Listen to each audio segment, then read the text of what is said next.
ښکلې نجلۍ له عبرت څخه ډکه کیسه. یو زوی خپل پلار ته وویل ما یوه نجلۍ لیدلې غواړم له هغې سره واده وکړم. هغه ډېره ښایسته او زړه وړونکې سترګې لري.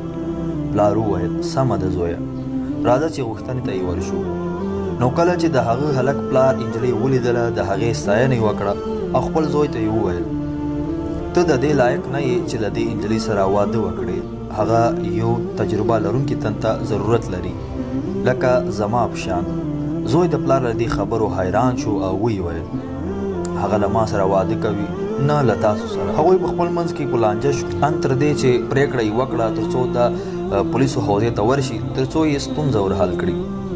کله چې دوی خپله ټوله کیسه د پولیسو مامور ته وکړه هغه وویل هغه نجلۍ راولئ چې زه ترې وپوښتم چې د هغې نظر کوم ډول دی. کله چې د پولیسو مامور نجلۍ ولیده او د هغې ښایست یې ولید ویې ویل تاسو دواړه د دې نجلۍ لایقت نه لرئ. هغه داسې چا ته ضرورت لري چې په ټولنه کې با اعتباره او قدرتمند وي. پلار زوی او د پولیسو مامور ترمنځ جنجال شو او پریکړه وشوه چې وزیر ته ورشي تر څو یې ستونزه ورحل کړي. نو همدا و چې لاړل وزیر ته. کله چې وزیر نجلۍ ولیده ویې ویل هغه د دې لایقت لري چې زما غوندې د یو وزیر سړي سره واده وکړي. د ښار پادشاه له دې لانجې خبر شو او خپلو مامورینو ته یې امر ورکړ تر څو هغه د دوی په حضور کې حاضر کړي تر څو یې مشکل ورحل کړي. خو چې څنګه پادشاه نجلۍ ولیدله ویې ویل زه له دې نجلۍ سره واده کوم. د هغو پنځو واړو ترمنځ توندې خبرې پیل شوې تر دې چې نجلۍ وویل زه د حل یوه لاره لرم. زه منډې کوم هر چا چې زه تر ټولو وړاندې ونیولم نو واده به له هغه سره کوم. کله چې نجلۍ په منډو شروع کړه زوی پلار د پولیسو مامور وزیر او باچا هم د هغې د نیولو لپاره په منډو شو چې ناڅاپه پنځه واړه په یو ژوره څاه کې ولوېدل.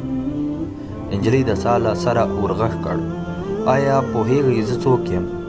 زه د دنیا ژوند یم. خلک غواړي چې ما ترلاسه کړي له یو بله سره سیالۍ کوي او د همدې لپاره یو بل وژني. هغوی خپل دین مذهب او انسانیت هیروي خو چې کله یې پښې د قبر خواته وکښل شي نو بیا خالي لاس وي. هیله لرم ملګرو چې ویډیو به مو خوښه شوې وي. د لا نورو داسې ویډیوګانو لپاره زموږ چینل سبسکرایب کړئ او ویډیو له نورو ملګرو سره هم شریکه کړئ.